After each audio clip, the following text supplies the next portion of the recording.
Hey, everybody, what is going on? Welcome to the Academy Awards do-over episode. We got the shades on. We got It's Showtime. And now that I'm here, I'd like to welcome my guests to the red carpet. And here they are right now. Shablam! Convicted cinephile, James from 20th and 21st Movies, Movies&Sue, and KBLovesMovies. How's it going, guys? Hey. How's it going? Good. How are you? Hello. Take your shades off now.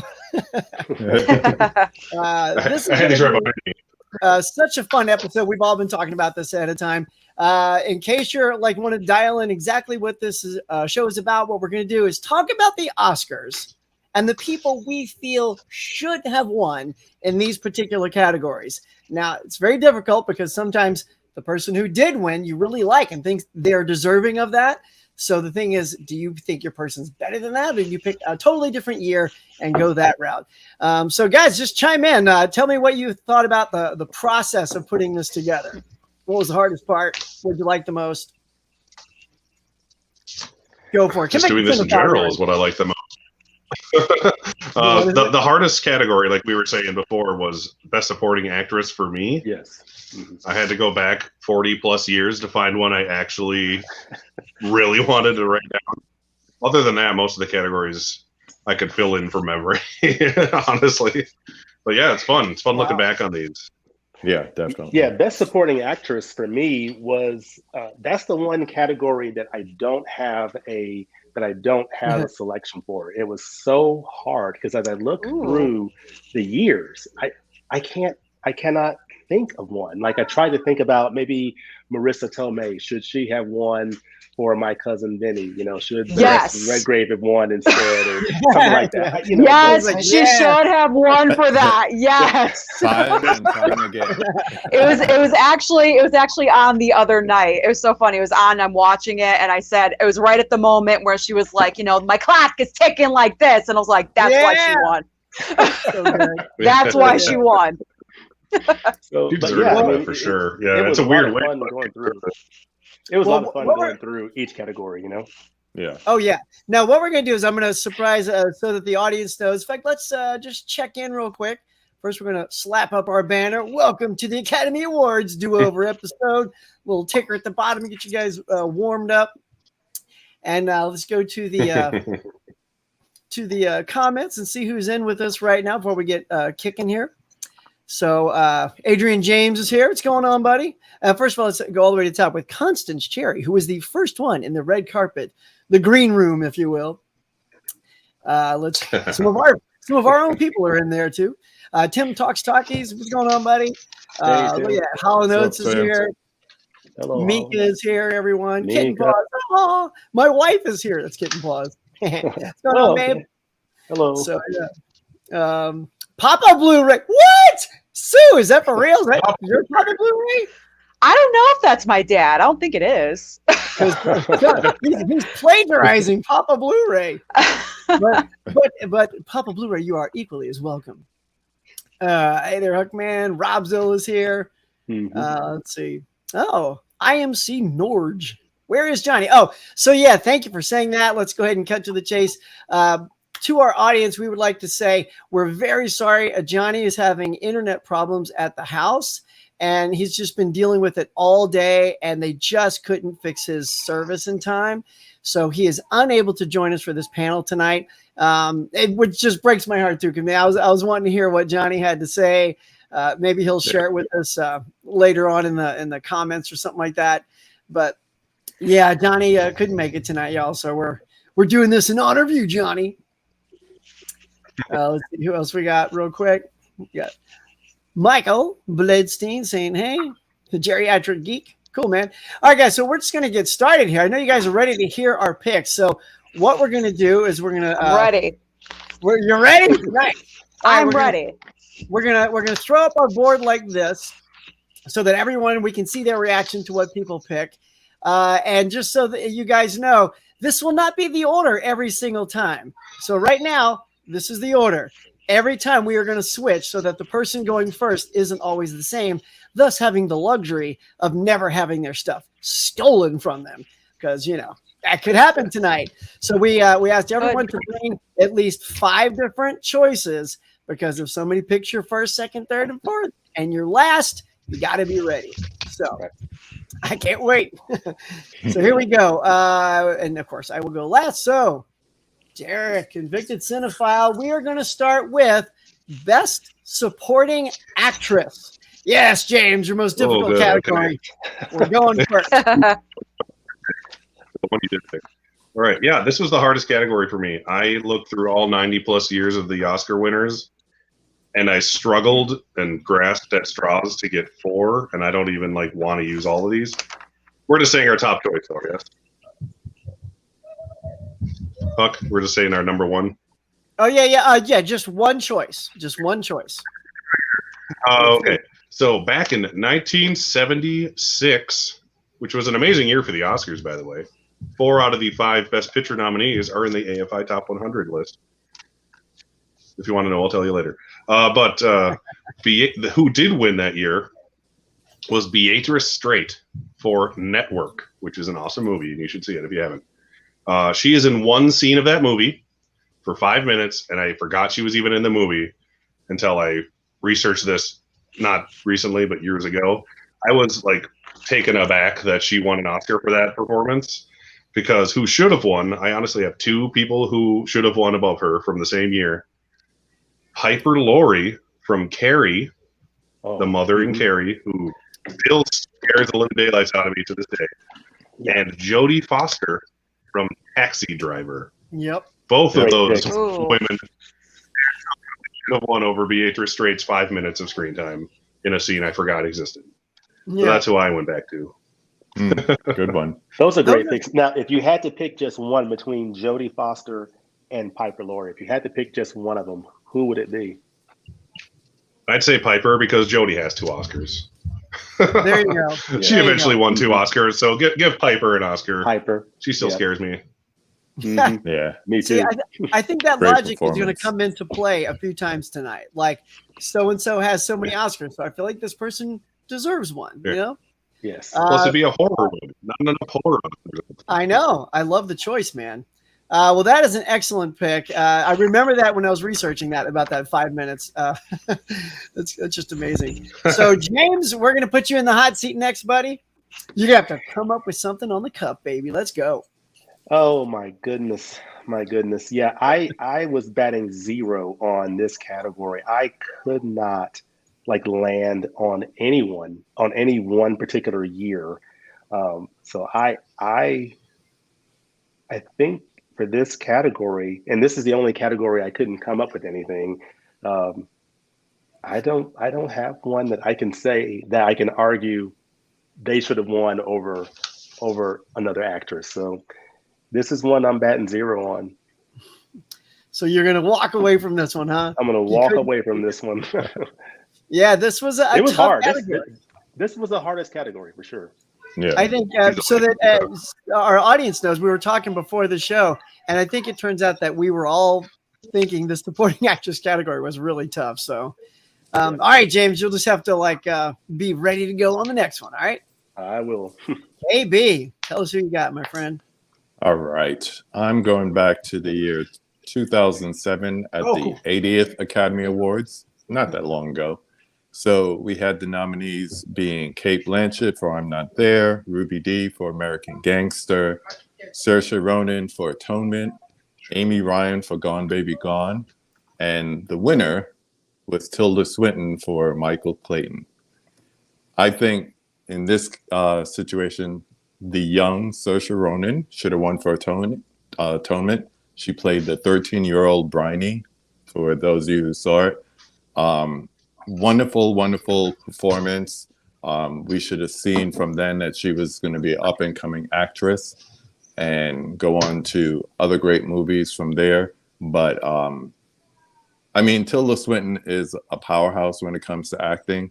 But the performance in Michael Clayton, which is also starring George Clooney, was good enough to win, but I just think that Saoirse's performance was just a little bit better. So that would have been my pick for who should have won that year. Excellent pick, man. Excellent pick. All right, Sue, you're up. Well, who you got? Let me unmute myself. Okay.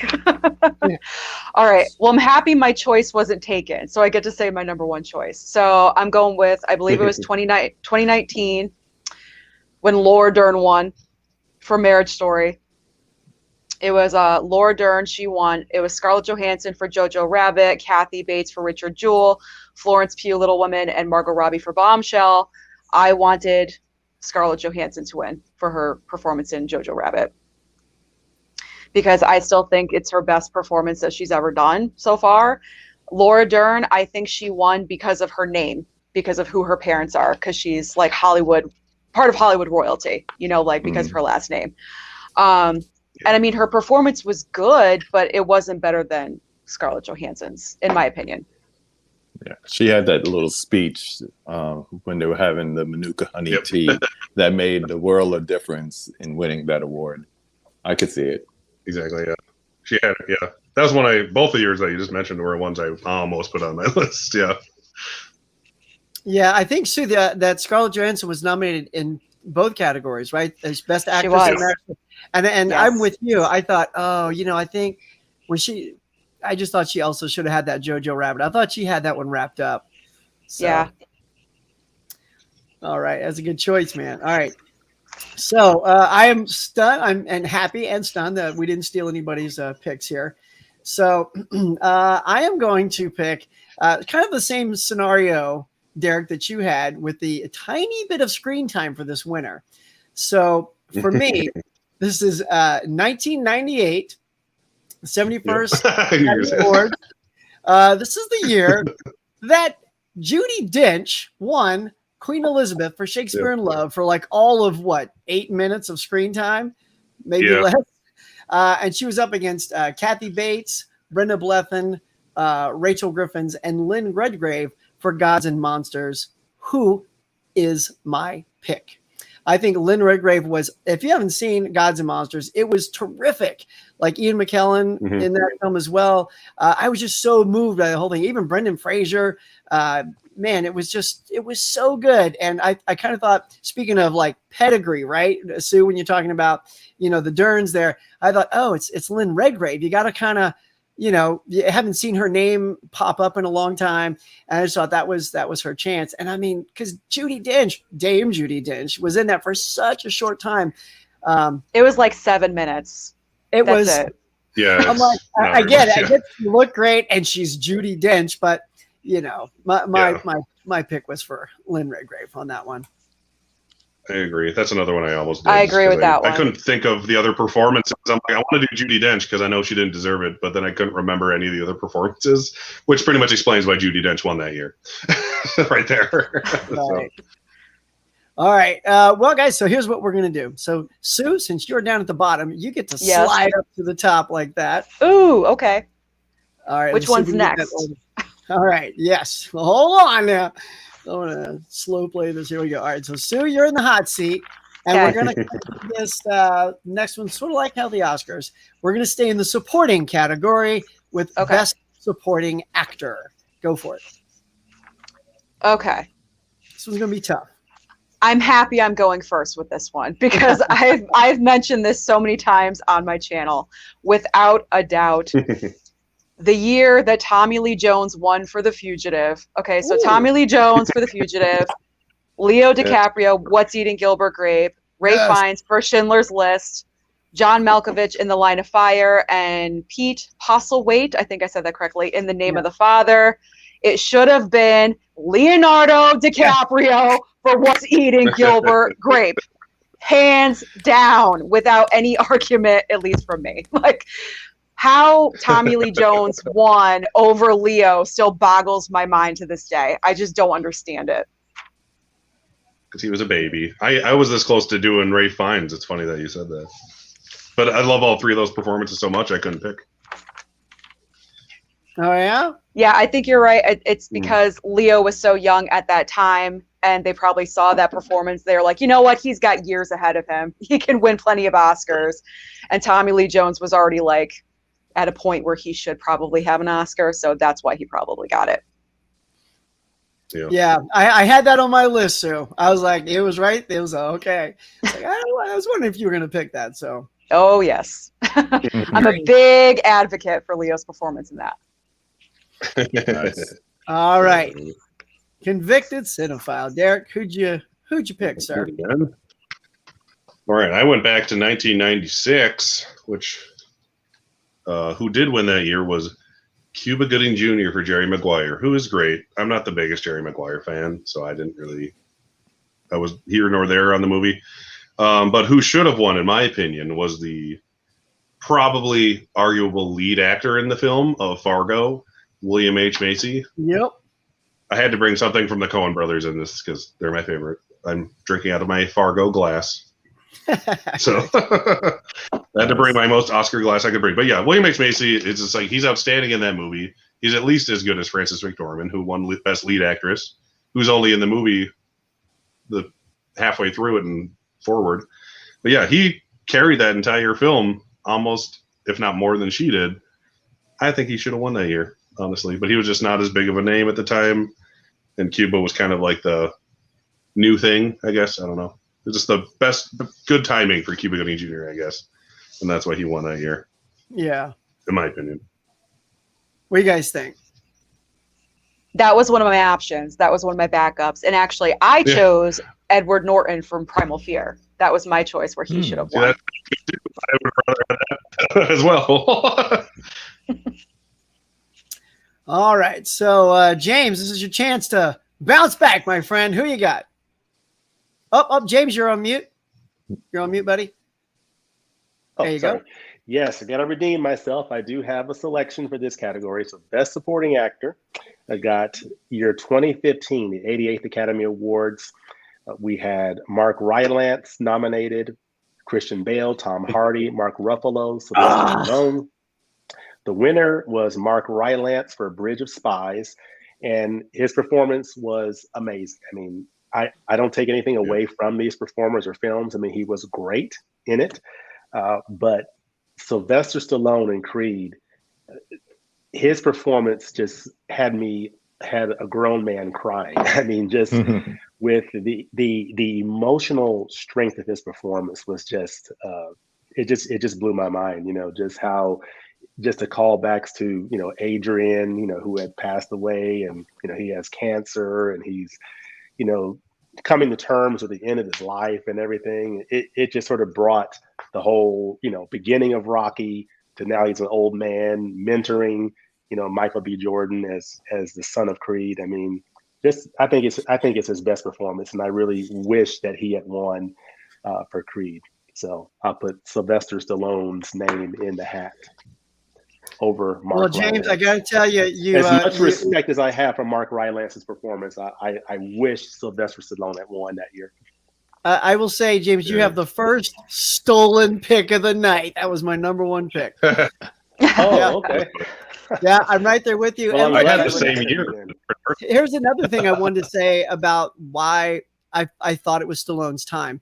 So Stallone, he's been around a long time, and this is a character that has endured, and it's created a franchise, and it created his legacy, and it created his career. And he was nominated, as Best Actor when it came out, and this was your chance to sort of redeem that and give him the award, and he won the Golden Globe. And then so it was just sort of like it was just like right. It was handed to him.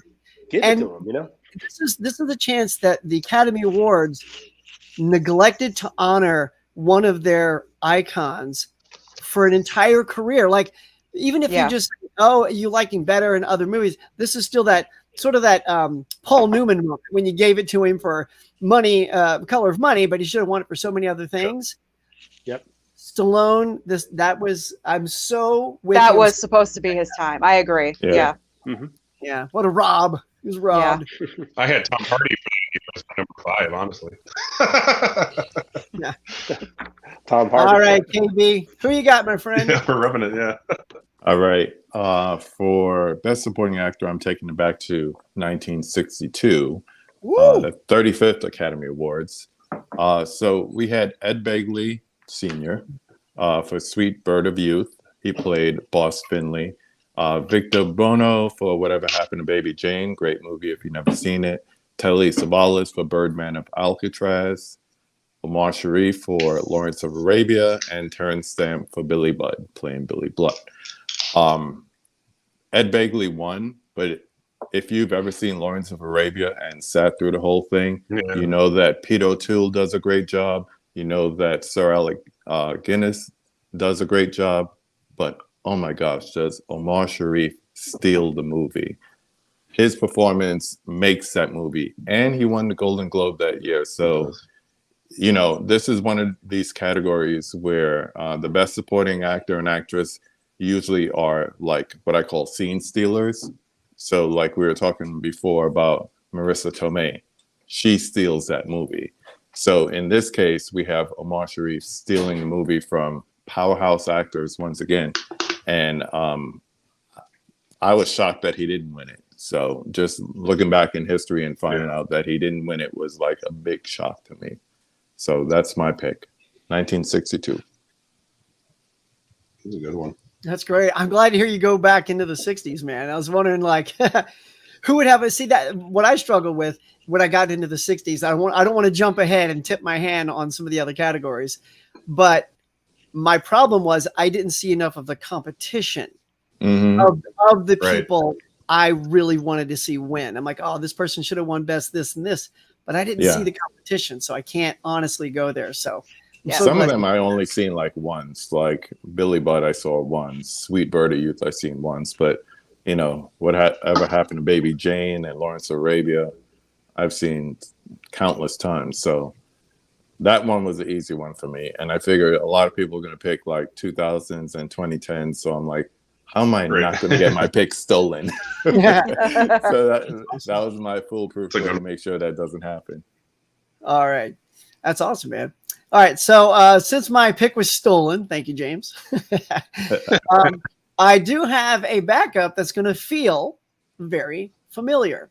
So my pick is 1975 for the 48. I'm sorry, 1976. 1976. This was the 49th Academy Awards. This is where Jason Robards was up for All the President's Men, Ned Beatty for Network, Burgess Meredith for Rocky, Laurence Olivier for Marathon Man, and Burt Young for Rocky as well. The winner was Jason Robards for All the President's Men, which was a good movie, and that was a nice performance. But personally, I think Burgess Meredith should have taken that trophy.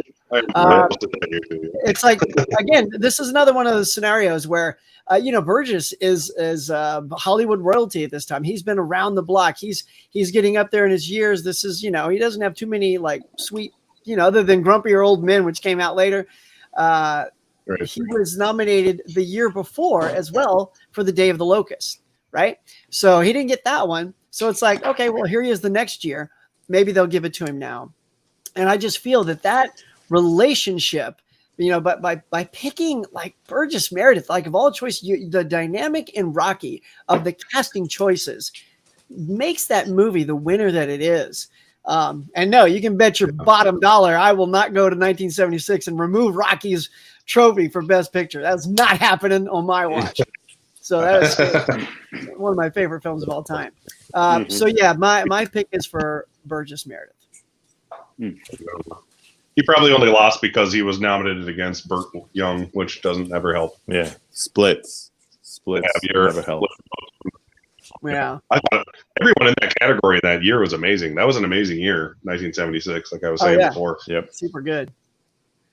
Well, I'll tell you what. Before we move on to some of the next categories, it's blowing up. It's blowing up in the chats here. So let's play with our crew here. Our viewers. Let's see. Tim says in 1956, Natalie Wood for Rebel Without a Cause would have been a great win. So this is what I love. I love to hear the voices from the crowd. This is not like we turn to the audience, right? This is like the top row, the top balcony, right here.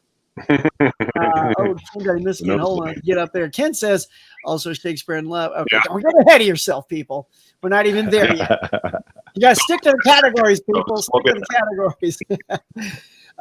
Look, Kitten Bosmo says she agrees 100%. So with Gilbert Grape, awesome performance. Michael says Tom Cruise over Michael Caine in Cider House Rules. May I say, Michael, that was one of my next choices. Yeah, but I had to go with Burgess first. Video Manim Gizmo says never go for So yeah, he was nominated as well. Robert Downey Jr. for that. Fugitive is a great movie. Okay, let's see. I'm going to try to click on things here. I'm going to make sure it's sticking to topic. Let's see. What's eating Gilbert Grape? Yep. Yeah, Tom Cruise for Magnolia. Absolutely. Let's see. Tim says Bob is definitely worth a watch. Get some James Dean in for the night. Let's see. Basement Blues is here. Hey, Tony. He says, yes, Fargo for William H. Macy, yes. I'm assuming. Fargo. Fargo for everything that year. Yeah. He was so good in that movie, William H. Macy. I mean, yep. Yeah, everything, but especially in that movie. Ken says, show me the money. See, that's another thing. So there were so many. That probably won him right there. Yeah. I mean, again, it's those sort of memorable moments that just make you remember that person, no matter how big or small the role is. And that was such a scene between those two that, I'm with you. That's who knows. That's probably the clip they showed at the Oscars, Mm-hmm. Absolutely. It was. I'm pretty sure I remember. Leo was terrific. Let's see. We got Michael saying, what about Primal Fear? Or he agrees with the Primal Fear quote. That's another good one, yeah. I agree. Sylvester Stallone in Creed, such a moving performance. It was so good. Here goes Tim. I can't fault Mark Rylance for winning. He absolutely blew the doors off that role. I know, Tim. But he's amazing. It makes it hard. I mean, he was great, Yeah. Yeah. He's the best part of the movie. I was about to say that's one of the few times that somebody outacts Tom Hanks. I know, right? 808 Media says Tony Basement Blues is the godfather of physical fitness. That boring movie. We're going to jump ahead to some of the next ones here because some people are getting a little off topic here. Let's see. Hold on. People are saying, here we go. We'll just jump here. Burgess was good in Clash of the Titans. Oh, God. I forgot he was in that. Yeah, I don't know if it's Oscar worthy, but yeah, he's always good. Tom Cruise. So that this is an interesting thing since we're talking about the Oscars. Says Tom Cruise better win for Maverick. So what do you guys think? I love that this came up. So, if you guys watch a lot of YouTubers like me, and people like there's a guy called John Campia, right? And he'll just like argue if you say, Maverick should be nominated. He'll go, no. That's never going to happen. It's a popular movie. And he gets so adamant, like, well, what's wrong? What's wrong with the fact that we haven't had probably a blockbuster nominated since arguably Lord of the Rings? Something that big, right? Yeah. I mean, you got Black Panther, you got Joker, there's always one every year. There's one every year. This is something that Sue and I were discussing during our conversation is that as the Academy starts to spew younger and more diverse, you're going to start to see more of your popular movies getting nominated. Yeah. So, the future is bright. Nice. Yeah, I think this is the chance to really put Top Gun Maverick up there and say, hey, movies like that are worthy too. It doesn't have to be a weeper. It doesn't have to be a sleeper, So I mean, plus it is the #1 grossing movie of the entire year so far. It's beaten out Infinity War for domestic box office. That's incredible. Yeah. And it's not done. It's still performing. It's number 3. So you never know. Did you see, Sue and I both do box office things. Did you see it actually crawled into second place after the actuals were done? Oh, did it? No, I didn't see that. But get this, by like $50,000. Like that's wow. But, I mean, think about it. This movie came out in May, and last week it's still going. It's still going. Yeah. Only 1 week out of the top 5. That's amazing. Yep. Yeah. Super good. I mean, it should get at least a Best Picture nomination. At least I think so too. I don't know if Tom Cruise will get nominated, but I definitely think it should get a Best Picture nomination and a bunch of like technicals and things like that. It should be recognized. Absolutely. Yep. I think that's going to happen. It'll get the sound editing combo. Yeah, I know the two sounds. Yeah, the combo. And I haven't even seen the movie. Get the sound editing combo. All right, so who hasn't gone first? KB, you haven't gone first yet, right? No, I have not. And well, you are now, my friend, and you get to come up with, let's see, Best Actress. Let's go. Ooh. All right. The plot thickens. This one, I'm not even going to go with my first one. I'm going to skip down to my third one because this one is for James. So, in 1944, at the 17th Academy Awards, we had Ingrid Bergman for Gaslight, Claudette Colbert for Since You Went Away, Betty Davis for Mr. Skeffington, and also Greg Garson for Mrs. Parkinson, and Barbara Steinway for Double Indemnity. Ingrid Bergman won that year for Gaslight, which is a great film and where we get that term from. But I think James would agree with me that Barbara Steinway should have won for Double Indemnity. Yeah, I mean, she was brilliant in that, but I haven't seen those other performances, so it's hard to say. They're she all was great. Absolutely. I They're mean, Barbara all great. Stanwyck was stone cold amazing in Double Indemnity. Yes, but sir. I haven't seen the other film, so it's hard to say, you know.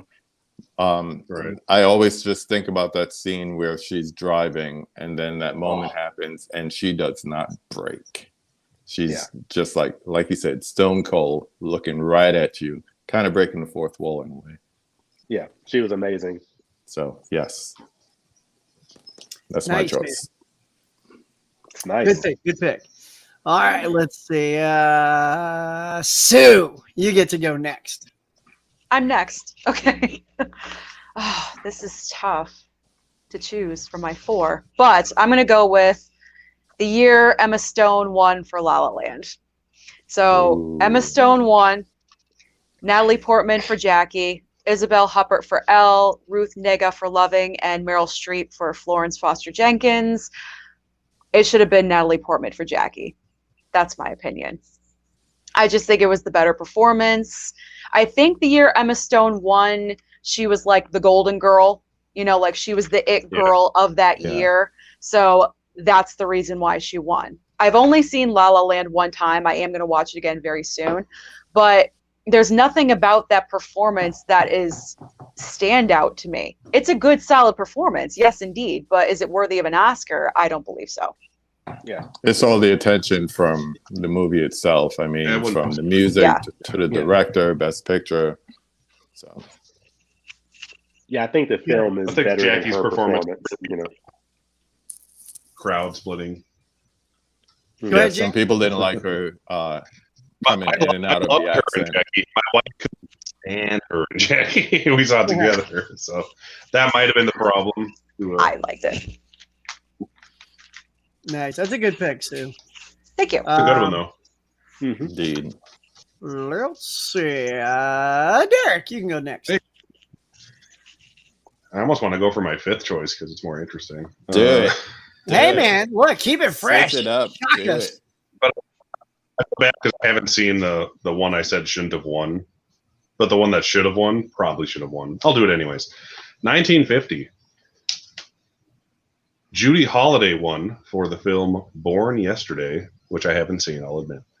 But hindsight has told us the person who should have won was Gloria Swanson for Sunset Boulevard, which is a ridiculously impressive performance.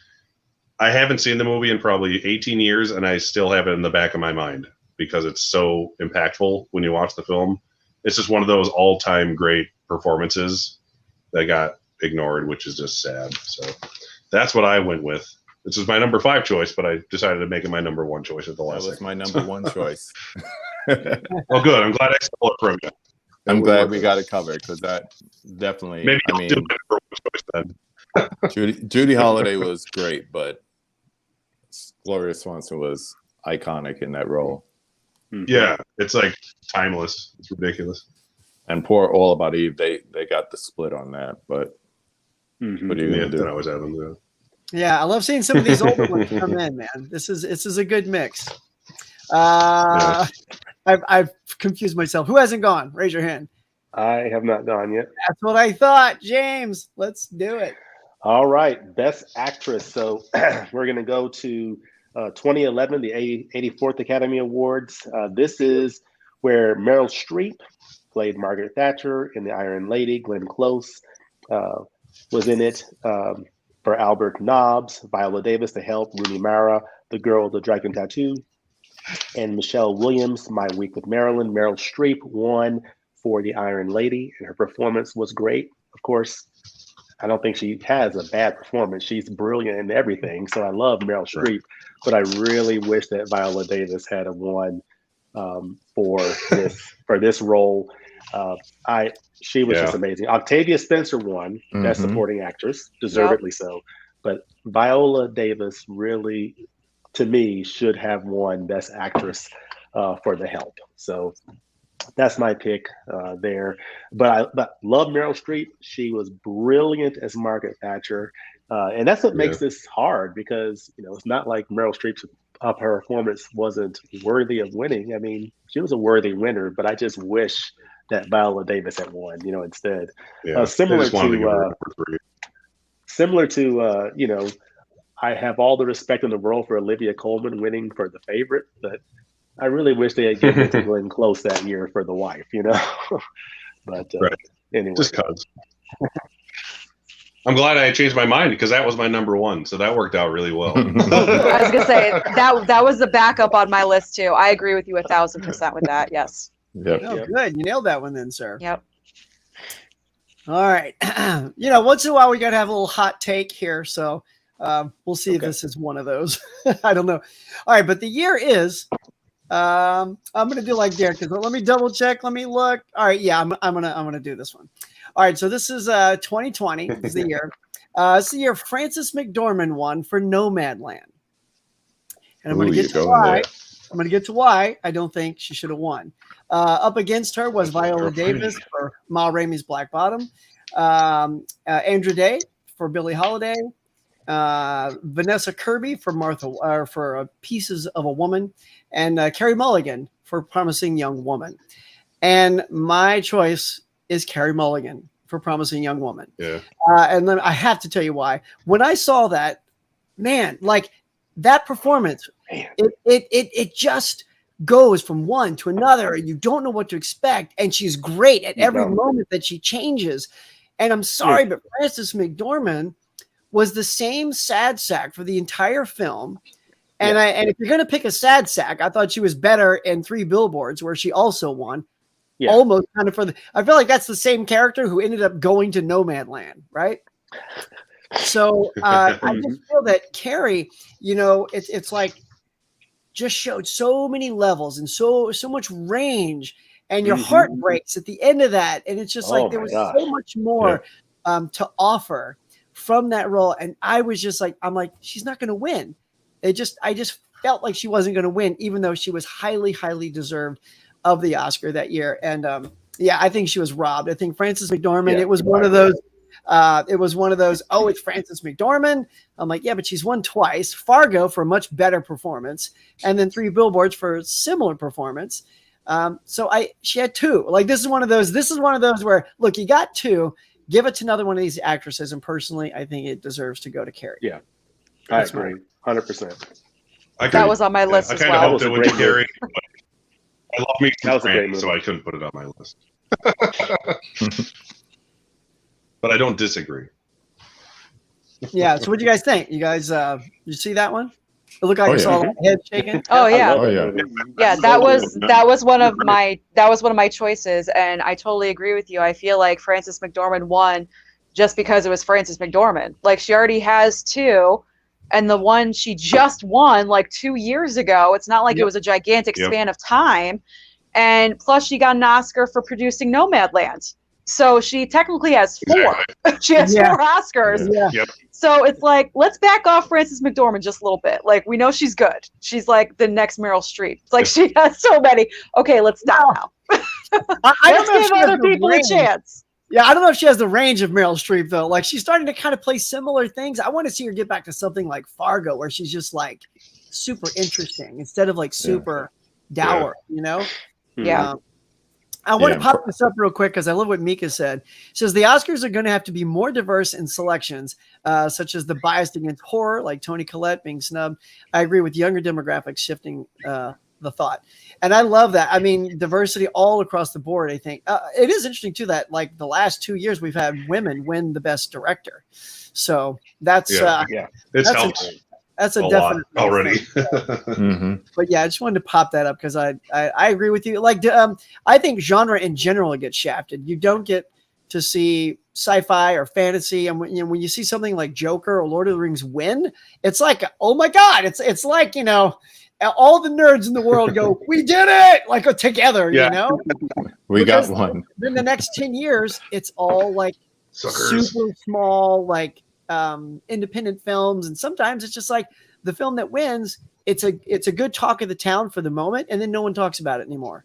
But we'll get to that when we get to the best movies. I have a speech about You that. gotta think 20 years in the future when you're voting. That's the problem. Okay, so look at this. We have a flashy shirt. Yes, it is. Okay, so we have Janet Leigh for Psycho.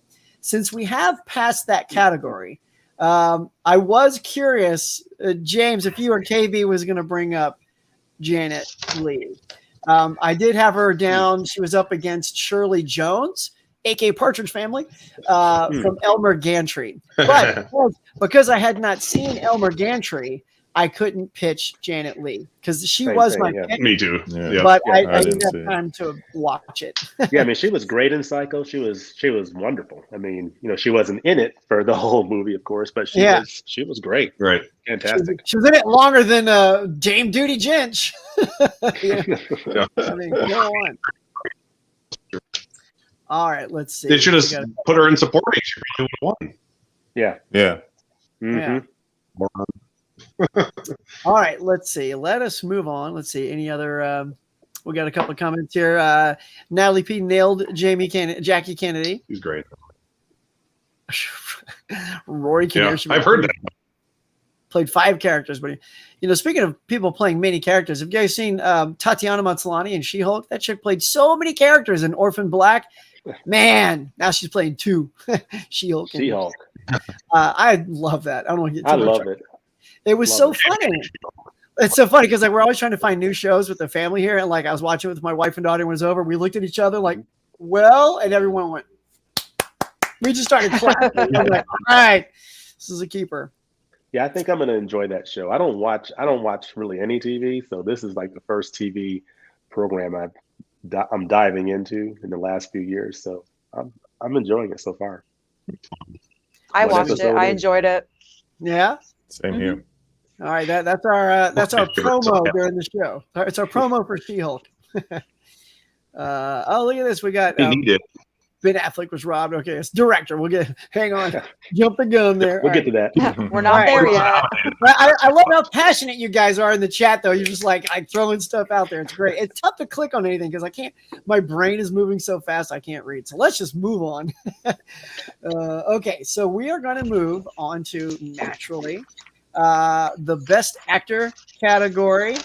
Let's see. I think everyone's gone first at least once, right? I don't think I have not. You know what? I did Change the it. last time. You're gonna go first for All right. best So for actor. So for best actor, for this category, I am going to go with. I had a couple of choices, but the one that I'm going to go with is Denzel Washington for Malcolm X. Nice. So in that year, so all right. So in '92, the 65th Academy Awards, you had Al Pacino, Scent of a Woman.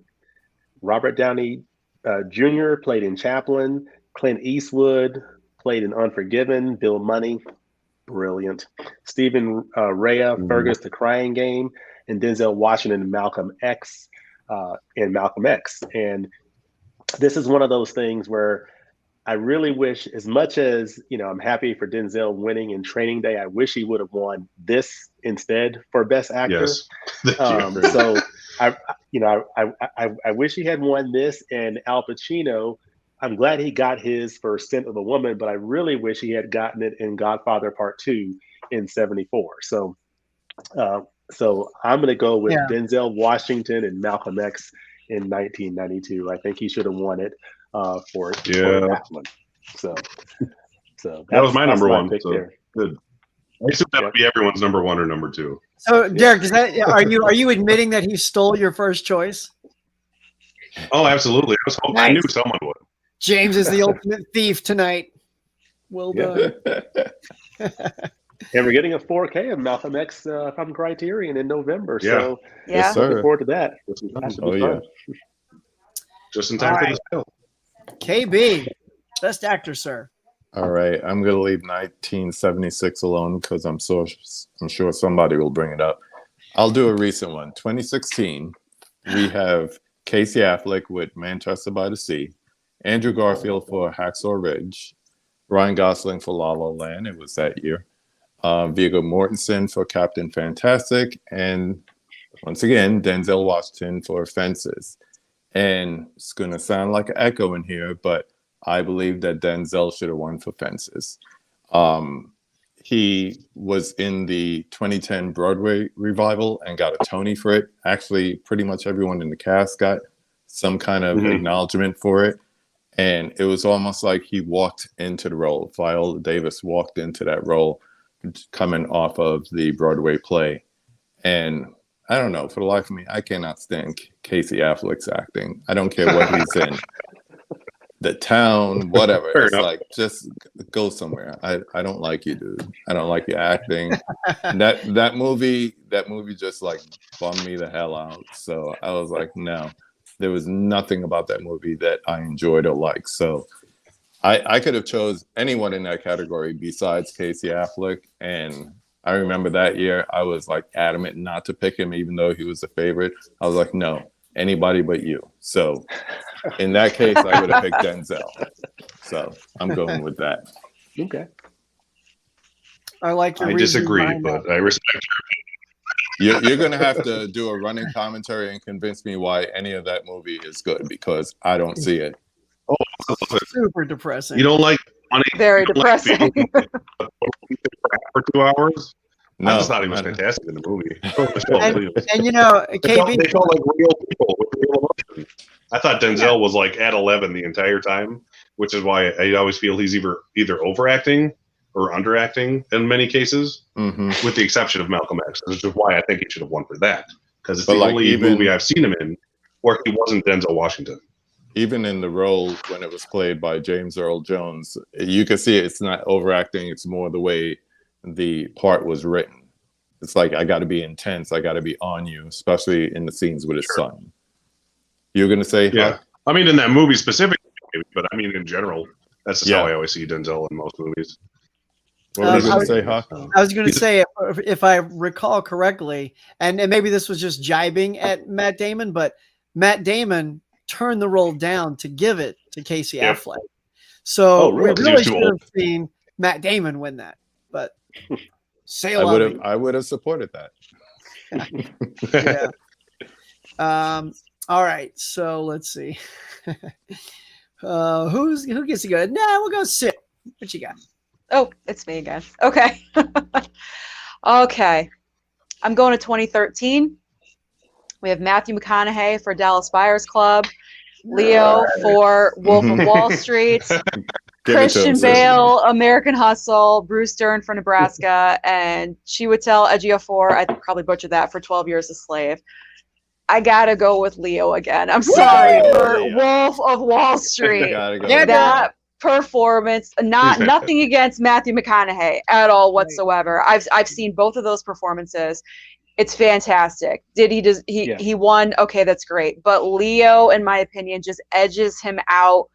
Just with the monologues alone, everything that he had to memorize and the intensity that he brought to that and the chaos and the debauchery, it's just insane. And he deserved it. He deserved it. And Quaaludes. And the Quaaludes. Right. Yes. Yeah. I like to And that movie is so over the top. It's crazy. Love it. Oh my gosh. But it's a true That life scene with story. him- That's what's even crazier. Mhm. That scene with Leo and Matthew McConaughey, where Matthew McConaughey is sort of showing him the ropes, about the, Yeah. hmm oh, screw the clients, we're trying to take money out of their pocket and put it in our pocket. Mhm. It's funny, Sue. I saw that for the first time last year, and I was Oh, it's so good. blown away. Like I was just when it was over, I'm like, Leo's the best actor we have. Period. I mean, He's that one of the movie best. starts. That movie starts, and by the time you're done 3 hours later, you're exhausted. Like so much has happened in that movie. Yeah. But it doesn't feel like 3 hours. That's No, the shortest I was 3 just hour about long to say movie. that. Yeah, it So doesn't good. feel like 3 hours. Like you were saying that- that I about just Pete today. love it. You don't feel those 3 hours. Yeah. Oh yeah, Yeah. yeah. And that scene between Leo and Jonah Hill when they were like doped out. Mhm. Which Oh, one? God, that was so crazy. Eight of them. Yeah.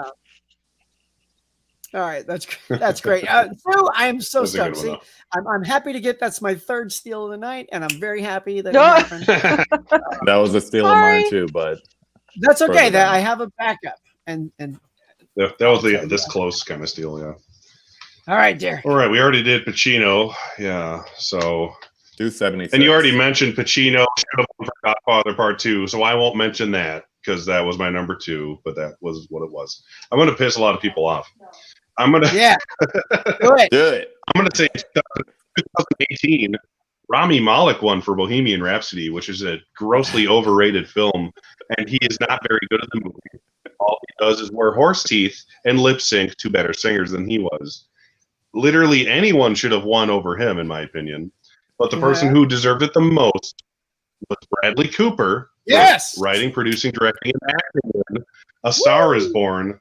He had to learn how to play guitar, and then he sang and played guitar, which is something Rami Malek never did in that movie.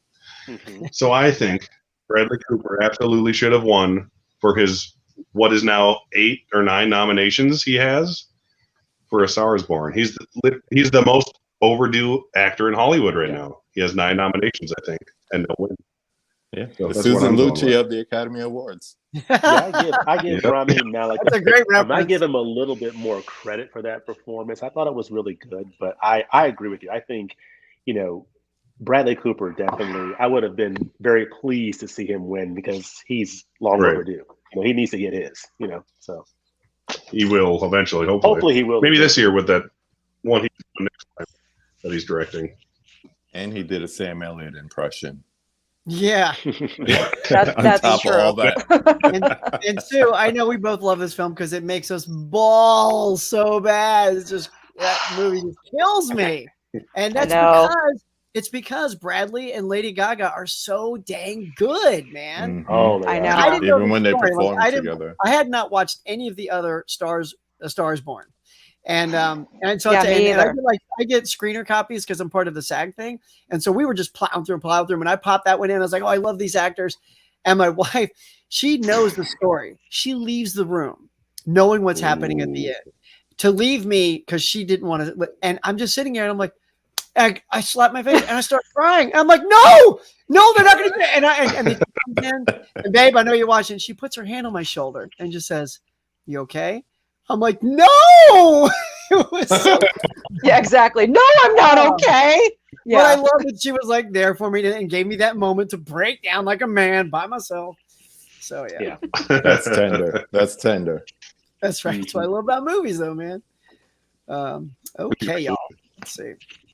So is it me now? All right.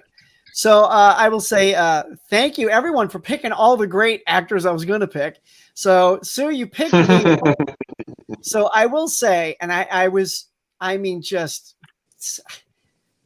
still on the fence. So Leo, I have to say, was my pick against Joaquin Phoenix for Joker for Once Upon a Time in Hollywood. That was my initial. Really? Yeah, I mean that's my hot take because I think again, if you watch Leo in that, when that little girl, when the camera spins He's so around good. him and he's doing the sitting there and he's trying to act and he blows the line and he goes, "Wait, start over," and then the camera unwinds, goes back to 1, and then he acts, and it's all in one shot. And when it's over, he's so into it. The little girl comes up and she goes, "That was the best acting I've ever seen," and he just. That moment, that's that moment. You go give that guy an Oscar right there. That's the moment. Yeah, that was good. But He's Sue, so you good. already gave it to Leo, so I can't give him 2. I just can't do it. So I am going to do another hot take. Sorry if it angers some people, but in 2014, Eddie Redmayne won the Best Actor playing Stephen Hawking in The Theory of Everything. He was also up against Steve Carell, Bradley Cooper, Benedict Cumberbatch, and Michael Keaton. And now let me tell you why I think Michael frickin' Keaton should have won. I'm with you, man. Everyone had eyes on Michael Keaton. This is another one of those guys, just like Stallone. When I was telling James, Keaton's been around. He's been around forever. Yes. He's one of Hollywood's royalty. He's that guy that, damn it, he just deserves. It would have been his time. Yes, it's his time, and he owned that whole movie, the entire film. Exactly. Right? Yeah. From beginning to end, it was Michael Keaton. And if you don't give it to him for any other reason, one, that he was great, but two, that he's Michael Keaton and he's been here. He's earned it. He's earned it, right? Yes. So Eddie Redmayne, as good as he was as Stephen Hawking, and I'll go to bat on this. I tell my wife this story all the time. So in that film, if you've seen the film, he's amazing. He's absolutely stunning. But I'm kind of getting tired of biopic people winning all the damn time. Yeah. Like enough, like acting so good. Like he acts like Stephen Hawking so well that you gave it to him. Michael Keaton's character was unique and fresh and original, right? Stephen Hawking is not original. He's doing a great impression, just like Rami Malek did a great impression, and all these other people do great impressions. Now, when Eddie becomes in the wheelchair, the movie sort of takes a shift, and the girl takes over. I'm sorry, I forget her name. Anybody remember her name? God. Oh, it's Felicity Jones. Felicity Jones. Yeah. So Felicity Jones takes over the movie. And so it's sort of, if she doesn't own the second half of that movie, the movie falls apart.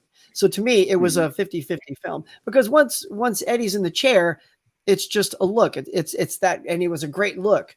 So for me, I'm getting carried away, but I truly believe that Michael Keaton at the time, he deserved it.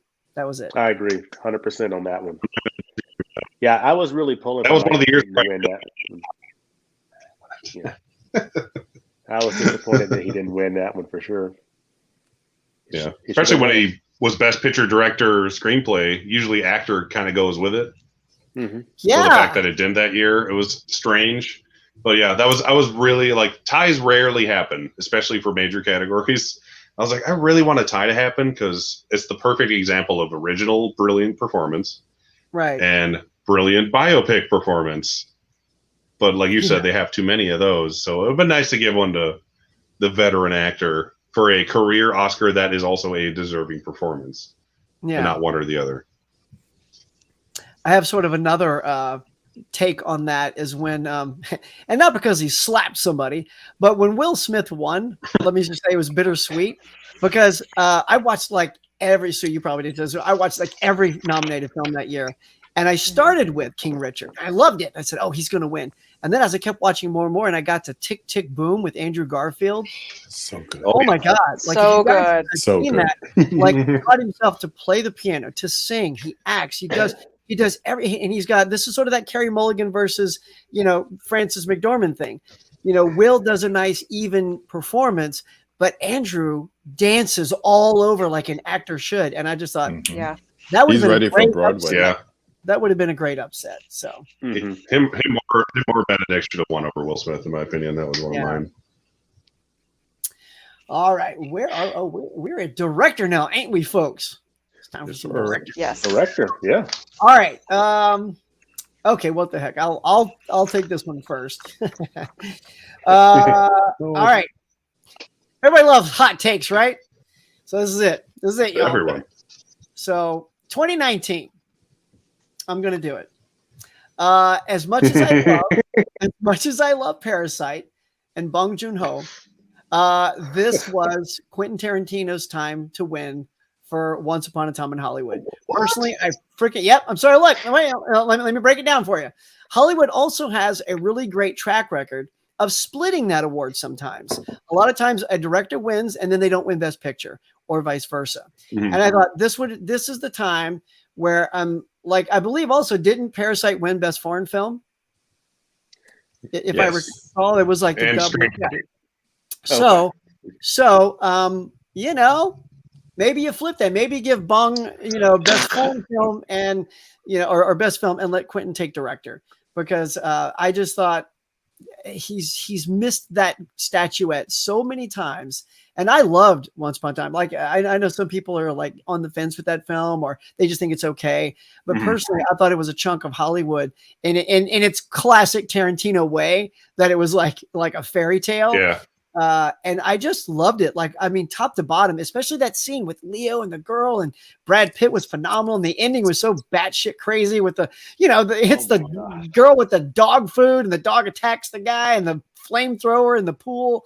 I'm just like, it's so crazy. Insane. That I just loved that film. And it's for me, it's my favorite Tarantino. I'm happy that he got the screenplay, but he keeps winning screenplay and he never gets the director award. And everyone talks about him being one of our most singular voices in the world of directing. And we've yet to honor him for that. So for me, I think, again, Parasite was great. Look, when you watch Parasite, it's just another one of those great movies with a good hook. We've had a lot of movies with great hooks, like The Sixth Sense had a great hook. All these other movies had great hooks. They didn't win.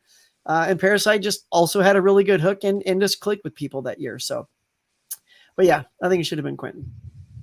Okay. I thought you were going to say 1917, because that was my number one choice until I found things that clicked it back down off my list for Sam Mendes for Best Director, because he won the DGA. He won the Directors Guild Award for 1917, among other things. So that's who I was hoping would win Director, and then Parasite would win Picture. So I was kind of on the other fence. Parasite was just the movie of that year. Like everyone was talking about it. It had all the hype behind it, and unfortunately, it overshadowed Quentin Tarantino for Director. Yeah. And keep in mind, he only won 3 Oscars, not 4, because Best International Film goes to the country, not to the person. To the country, Who's going to hold that? It's weird and stupid. The South Korean government. Right. Yeah. All right, let's see. I'm going to shuffle. James. All right, Best Director. All right, so I am going to go back to 1980. 1980, you had Robert Redford, Ordinary People. You had David Lynch, The Elephant Man, Roman Polanski, Tess, Richard Rush, The Stuntman, and Martin Scorsese, Raging Bull. Robert Redford won for Ordinary People. Good film, really good film. Donald Sutherland, Mary Tyler Moore, Timothy Hutton. I mean, I take nothing away from the film. It's a perfectly fine film. And I think overall a good directing performance, but I just got to I feel like Marty Scorsese should have gotten it. I mean, I was glad for him to get it in The Departed eventually, but he really should have won it for either this film or Goodfellas in 1991. But I think Raging Bull was more deserving, or maybe even The Elephant Man. The Elephant Man was nominated for like 8 Academy Awards, didn't win anything that night. But I think Raging Bull should have won for Best Director. Thelma Schoonmaker won Best Editing, and Robert De Niro won Best Acting for that film. So I think Marty should have also walked away with the Best Directing statue for Raging Bull. So agreed. That's that was my number 5. I tell you, a lot of these things just bring up, like, we could go on all night if we picked apart why didn't Scorsese take that home? It's just it's a conversation you could have all night. It's like, that was his time, and I mean, he's had a couple of so it's one of those, if it came out nowadays when they split picture and director more frequently, he probably would have won, like if it came out last year in the fantasy world. And then Ordinary People, the more dramatic movie, would win Best Picture. Especially back in the day, they rarely split picture and director. Which kind of defeats the purpose of a Best Director trophy, honestly. So and sometimes they're left out altogether, and their film is nominated. But that's another conversation. Right. That's the next one. Hello, Ron Howard. Anyone? Which film are you talking about, Huck? Dude, look, let me tell you, I love that you picked won that up. Best Picture, but director wasn't even nominated. But you know what I'm so thankful for, though, because I love that film. Like, that is not one I would have, like, am I doing this? I love Argo so much. I'm so glad he was a producer and that Ben actually got a trophy. So it's like he got a he didn't get the director, but he got it as producer. And as a to me, producer. that's like a double there. So you're right. That was like, how did Argo, winner of Best Picture, didn't get nominated? Yeah. Crazy. Look, while we're here, guys, please, 35 people watching. If you're enjoying this, I'm having a blast with you guys, by the way. Thank you so much for being here. Please hit the like button. We only have 20 likes and there's 35 watching. Let's see if we can tie up the score. This will be like the Oscars, man. You know, bump it up. Vote up. All right, let's see who gets the second. Sue. It's me. Okay. So I'm going with the year 2002. Roman Polanski for The Pianist, Rob Marshall, Chicago, Martin Scorsese, Gangs of New York, Pedro Almodovar, Talk to Her, and Stephen Daldry for The Hours. Roman Polanski won. This is the one category I did not watch The Pianist, so I cannot. But I'm going with Rob Marshall for Chicago. It's my favorite musical, and I think he should have won Best Director for that. It won for Best Picture. And Catherine Zeta-Jones won for Best Supporting. You know, it's like I just feel like he should have won Best Director. I think it's an amazing musical. Yeah, I love that pick because it's like, again, that was the talk of the town going into the Oscars. It's like it brought Hollywood back to the musicals, and you know, he did such a great job. Who was the director on that? Is that Rob Marshall? Rob Marshall, yeah. You know, and then The Pianist. And there's a lot of controversy surrounding Roman Polanski as well. So I find it intriguing that Hollywood said, "Oh, we're not worried about that sort of stuff. Let's just give it to him." Who cares about that? We'll just give him a statue anyway. Yeah. All right. Yeah. Chicago's my favorite musical, but I'm still not going to complain that Roman Polanski won because The Pianist is amazing and you need to watch it. It is. It's a good movie. It's so good. I would have said the same thing about Adrian Brody winning Best Actor, but I was like, he's really good in this movie. And with that, you're next, sir. That's right. Woo! All right, no one took my number one because this one angered me to my core at the time. 2010. Tom Hooper won for The King's Speech, which is a perfectly fine film. I enjoyed it more than. But the best director of or at least this generation, I would say, the post-Scorsese generation, let me say that, David Fincher absolutely should have won for The Social Network. Yes. This movie, for 12 years now, has been stuck in the back of my brain, and I can't get it out. It's easily my favorite film of the decade. It won screenplay. It won editing, it won score, should have won director, probably should have won picture, but we'll get to that later. But David Fincher needs an Oscar. The guy who directed Cats has an Oscar, but David Fincher doesn't. That's all I'm saying. It's a great way to put it. I have a great way to end that. Dude, so I'm just going to say it's my fourth steal for tonight.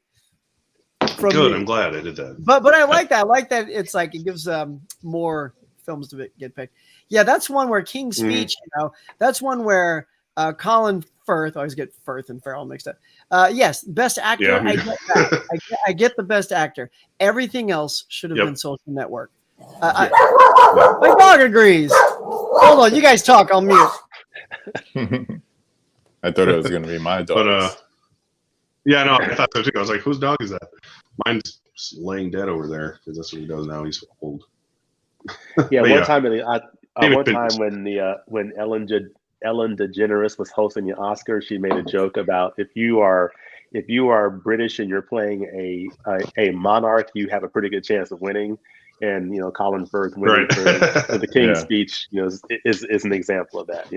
I enjoy that movie. I do an Oscar challenge every year, kind of watch as many Oscar nominated movies, and that's always one of the ones I pull. But I actually agreed with you, and that was my third pick. So that's okay that you stole it. Yeah. King's Speech is great. I loved King's Speech. But that was actually so much better. That was one of my choices as well. all the directors that year were great. Black Swan, The Fighter, True Grit with the Coen brothers, all great movies and all directed very, very well. I thought Susan was going to take my number one, but I guess I could say it as soon as Huck comes back and switches screens.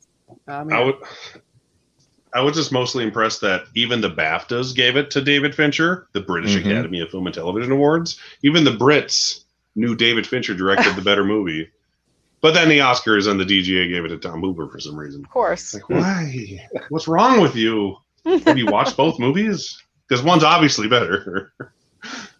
All right, KB. We're dying to know. What's your pick? All right. We're going back to 1990 at the 63rd Academy Awards. We have Dances with Wolves, Kevin Costner, who actually was the winner. Godfather Part 3 for Francis Ford Coppola. Don't ask. Goodfellas by Martin Scorsese. The Grifters, which is a pretty good movie. And Reversal of Fortune, I only seen it once. Jeremy Irons movies usually bore me to death. But Martin Scorsese, once again, should have won for Goodfellas. This is a movie that made me fall in love with movies. I always ask that in my conversations. That's my answer. The way he directed that movie. That's a good one. And the fact that it had, 4 or 5 nominations. The only person that won from that was, I'm Funny How, Joe Pesci. Yeah, Joe Pesci. Lorraine Bracco lost. Ern Winkler lost for Best Picture. They lost for Best Adapted Screenplay, and Thelma lost for Film Editing. He had to get Best Director that year, but the powers that be saw it differently and gave it to Kevin Costner for Dances with Wolves. Another movie that is about colonialism. It's a great movie, but I agree. That's one I didn't pick because I knew someone would pick that. I really thought Sue was going to go for it, but she went 10 years earlier. It was on my list. Trust me, it was on my list of options. It's still Uncle Marty, so it's all good. Yeah. I watched Goodfellas and Casino this week, and I still love him. So. Nice. And KB, I love that you said that's the film that made you fall in love with movies. Yeah. Like you don't hear many people say Dances with Wolves made them fall in love with it. And I really enjoyed. I love Dances with Wolves. I thought it was really good. But it's it is a little, it's sort of one of those where it just tips the scale a little bit. It's freaking Goodfellas, and it hit all those marks that.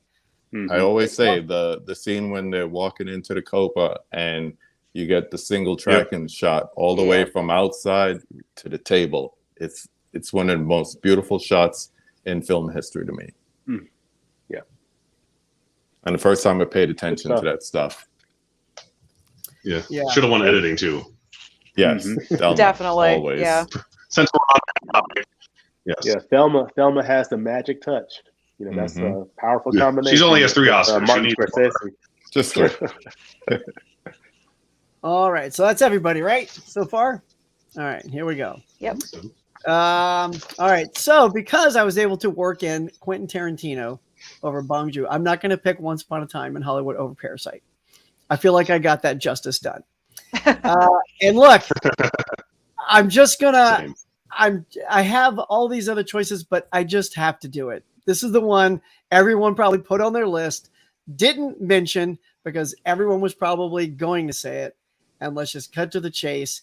It's 1998 is the year. Yeah, right. And this is the year Shakespeare in Love won Best Picture. And it was up against Elizabeth, Life is Beautiful, also phenomenal film, Saving Private Ryan, and The Thin Red Line. And we all know that is the year that Harvey Weinstein showed us how you could buy an Academy Award. Because he pitched and he wheeled and dealed and he got copies to everybody and he threw money at it till the point where he won against Saving Private Ryan, and that is my pick to get an absolute redo of all redos.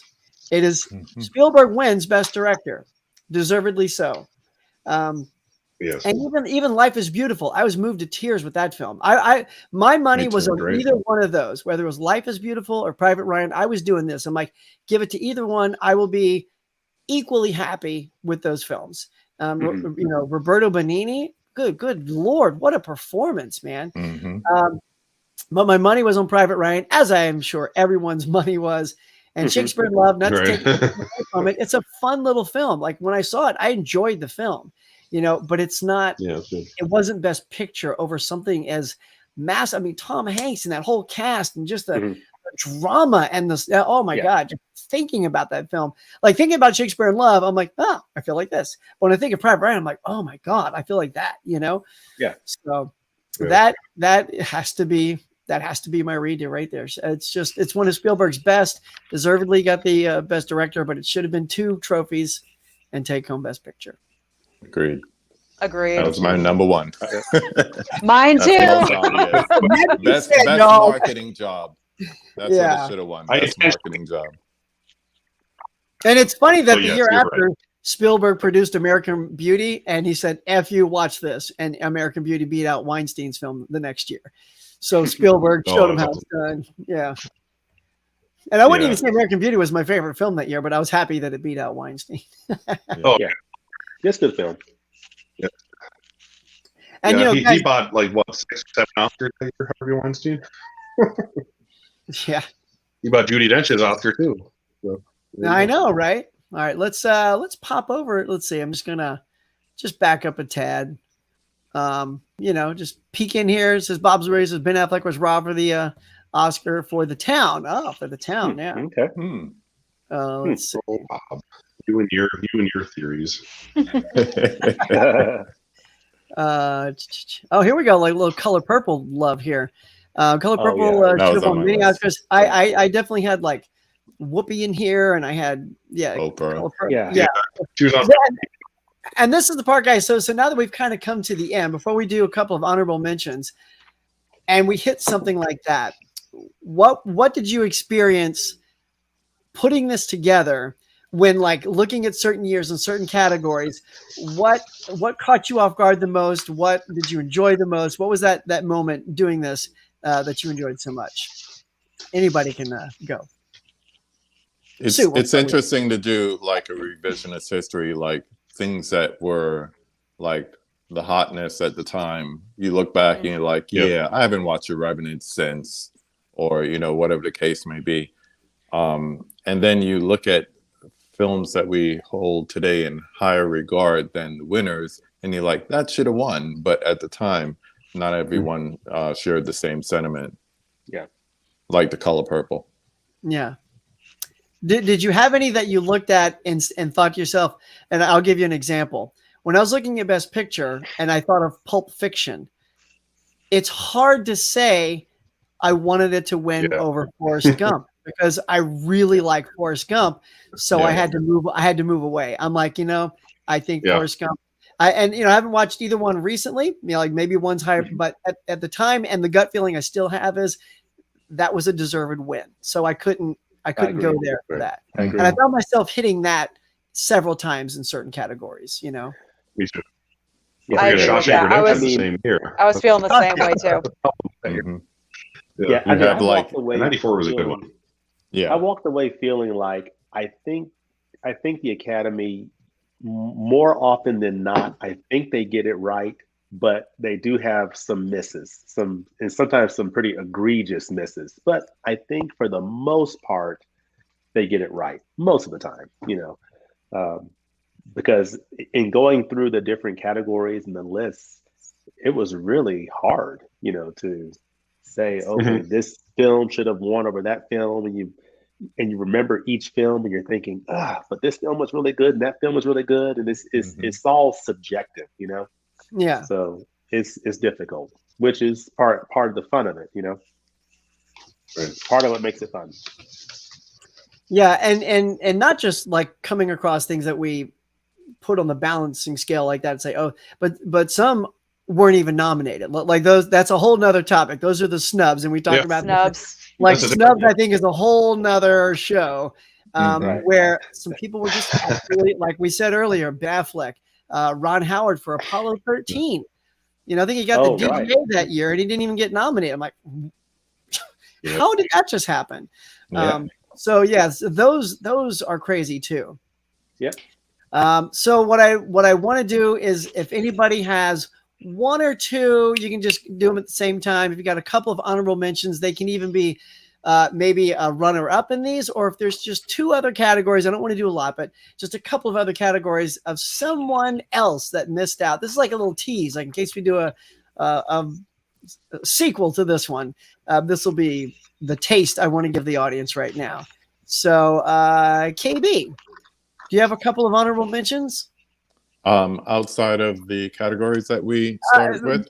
Yeah, whatever you want to bring up. Like I have two that are completely not in these categories. Okay, I'll give you two really quickly. 1995 original song, Colors of the Wind from Pocahontas won.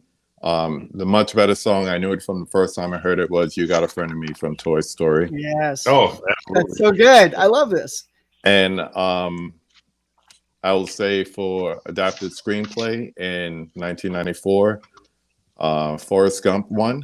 I really think that Frank Darabont did a better job with Shawshank Redemption. Thank you. That's great. For sure. That's great. I love those. Sue, did you have a couple? Well, we didn't do our best picture picks. Oh, did we not Did do we? best picture? We didn't do Best Picture yet. Oh, yeah, okay. Whoops. I thought you were doing this. I got You're so, leading I up got to so the big excited. award. Well, you know what? This is fun. Since we're already in the middle here, it's just like the Academy Awards. We build I was up gonna say, I'll just, because I can't think of any like other categories, so I'll just do my best picture choice. All right, well, And- let's hold it. Wait. Let's hold it since we dipped into it. James, did you have any honorable mentions? Yeah.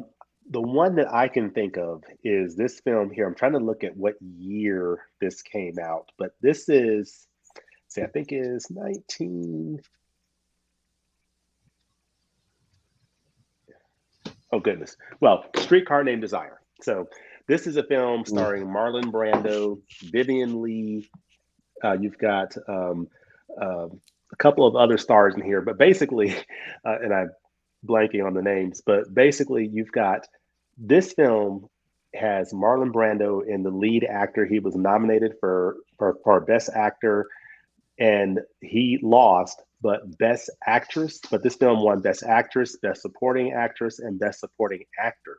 Wow. So he was the only acting nominee in this film that did not win. And I think it would have been good for him to win. But I was looking for the competition that he was up against that year. Oh, Humphrey Bogart for The African Queen. So I can't argue too strongly for that. Right. But it is kind of ironic that, you know, Marlon Brando was the only one of the four who did not win. But he did get his a couple years later for On the Waterfront. So that was good.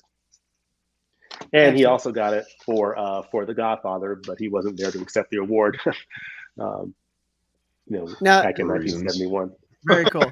Now, Sue, I'm going to save you like Meryl Streep. You're going to end our show. You're going to be okay. So okay. Yeah. All right. You're going to be my Am Meryl I Streep. doing my what am I doing here? You're glitching out there. Come on, buddy. Am I doing my honorable mentions or my best picture?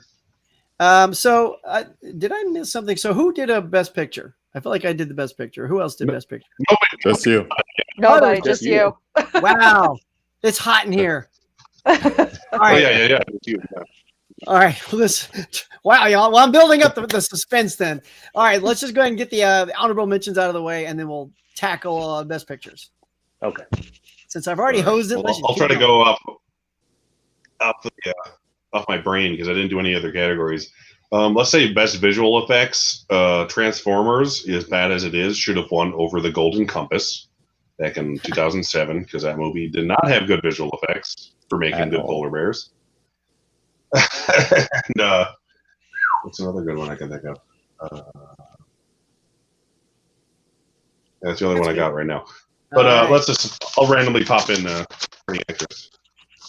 I was going to say my second choice for supporting actress, since it was so hard to do, was cancel Tatum O'Neal for Paper Moon. She won. It should have been Linda Blair for The Exorcist. I had that one too. The other juvenile performance for best supporting actress, who was actually a lead character. So yeah, more horror. Nice. More supporting actresses apparently. All right, Sue, this is it. You're coming out like Meryl Streep. We get the best picture. We're back on track, y'all. Okay, so we're doing Best Picture. Okay. Yeah, that's how we were going. Oh, you keep you guys on your toes here. Here we go. Okay, so I don't know if anyone's going to agree with my choice, but this is my choice. So 2017, The Shape of Water, Three Billboards Outside Ebbing, Missouri, Dunkirk, Lady Bird, The Post, Get Out, Call Me by Your Name, Darkest Hour, and Phantom Thread. Shape of Water won. I recently watched this.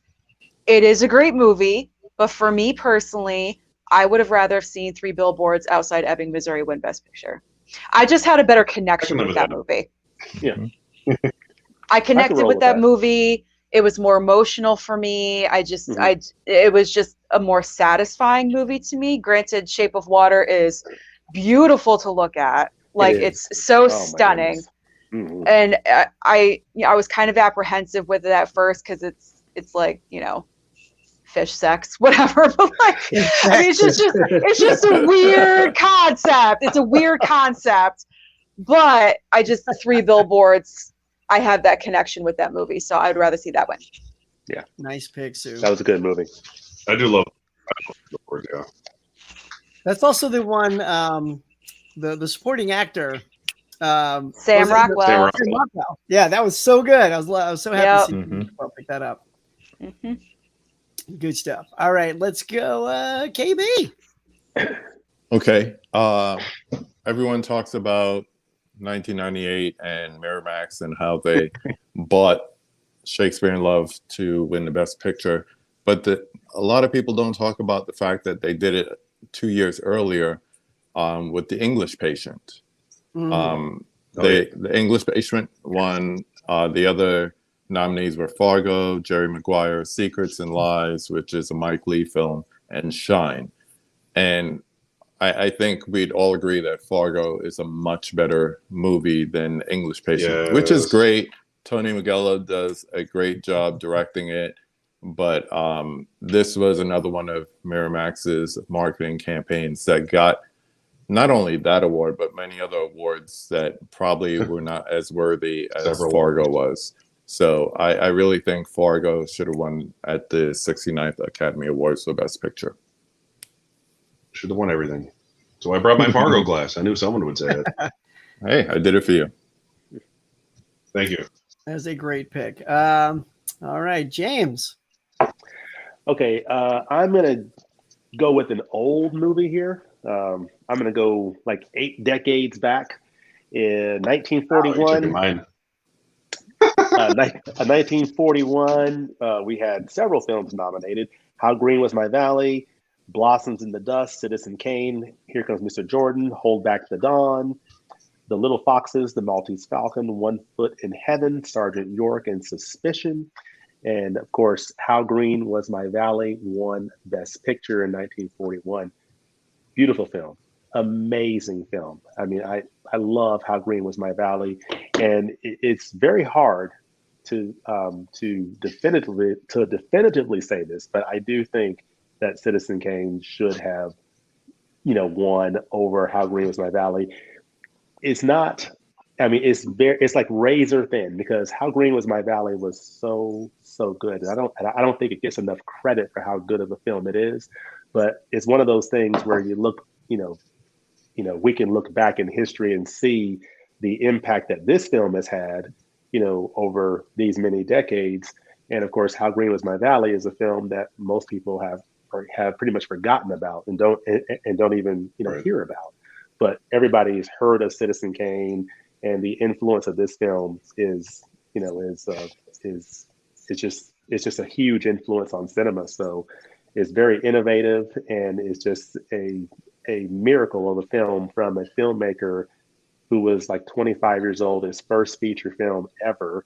And he was given total creative license by a studio to create a film. He came from the theater, Orson Welles, and directed his first film and directed and made one of the greatest films of all time. So I think it should have won Best Picture over How Green Was My Valley, but just by a whisker. So that's my pick. Agreed. Tiny whisker. That was on my list. I had him for director too. He was on my list for both. But How Green Was My Valley is really, really good, and it's one of those things where I do think this should have won, but I think if this had have won, then maybe How Green Was My Valley would be completely forgotten about, and no one would even think of it. Right. But at least it's now known as the film that beat out Citizen Kane, and so it gets some recognition for that. Yeah, it gets recognition for that. Mm-hmm. Good pick, my friend. All right, Just want to. Derek. I had that because John Ford has like 17 Oscars. It's like he doesn't need another one. Give one to Orson for God's sakes. Yeah. All right. I already did Social Network, so I'm going to skip that. This is hard. People are taking my choices, and I don't even like my other ones now that I'm looking at them. I'm going to be controversial here. I'm going to go back to the 2013. The film that won that year was 12 Years a Slave, which is amazing, and I love the movie. But the film that won 7 Oscars, which is the most Oscars a movie has won without winning Best Picture since Cabaret in 1972, when The Godfather won over Cabaret, was Gravity. I believe Gravity should have won Best Picture because it's a technical achievement more so than anything since and few things before. Yeah. But yes, I love Gravity.